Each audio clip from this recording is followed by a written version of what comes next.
राम आणि श्याम यांच्यात त्यांच्या वडिलोपार्जित जमिनीच्या वाटणीवरून वाद सुरू होता. दोघेही कोर्टात गेले.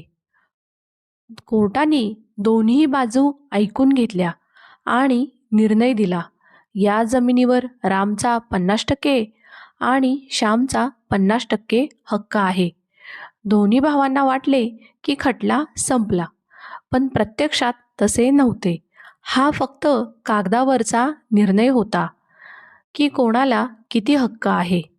कायद्याच्या भाषेत यालाच प्रारंभिक डिक्री असे म्हणतात. दावा अजून बाकी आहे.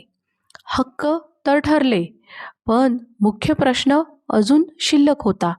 जमिनीचा कोणता तुकडा कोणाला मिळणार, विहीर कोणाच्या भागात जाणार, रस्ता कुठून निघणार. त्यामुळे कोर्टातील दावा अजून संपला नव्हता, तो सुरूच होता. प्रत्यक्ष वाटणीची प्रक्रिया कशी होती, तर कोर्टाने जमिनीची मोजणी करण्यासाठी एका सरकारी अधिकाऱ्यांना म्हणजेच कमिशनर यांची नेमणूक केली. त्या अधिकाऱ्यांनी जमिनीवर जाऊन मध्यभागी त्या जमिनीची कोर्टाने दिलेल्या आदेशाप्रमाणे दोन्ही बाजूने मोजणी केली आणि दोन्ही बाजूची मोजणी करून त्याचे समान भाग केले. त्यामध्ये रामला पूर्वेकडचा आणि श्यामला पश्चिमेकडचा भाग दिला. पण हे सर्व त्या दोघांच्या उपस्थितीतच केले गेले. शेवटचा शिक्का म्हणजेच अंतिम डिक्री हा जमिनीचा नकाशा आणि वाटणीचा अहवाल त्या अधिकाऱ्यांनी कोर्टासमोर सादर केला. कोर्टाने त्यावर सही केली आणि कोर्टाने अंतिम डिक्री तयार केली. या गोष्टीचं तात्पर्य काय, तर जोपर्यंत कोर्टाने ती अंतिम डिक्री तयार करून त्यावर शिक्कामोर्तब केले नाही, तोपर्यंत राम आणि श्याम यांचा दावा चालूच होता.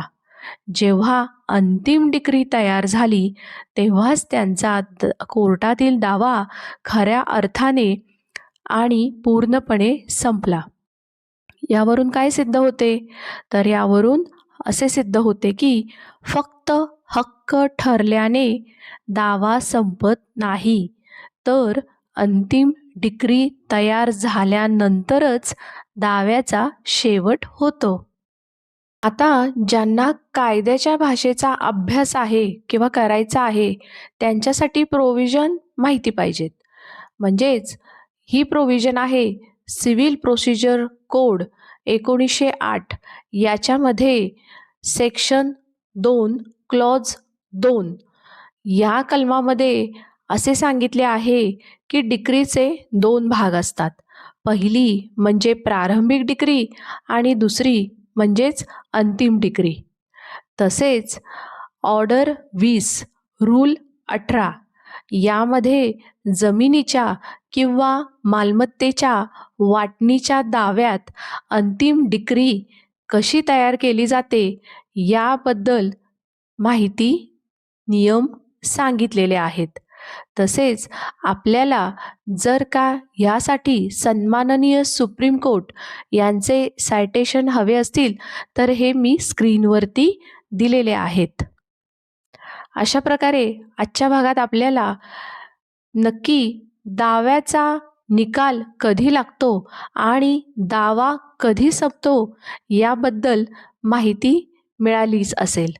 व्हिडिओ आवडल्यास प्लीज लाईक, कमेंट, शेअर आणि सबस्क्राईब करा माझ्या चॅनलला. धन्यवाद.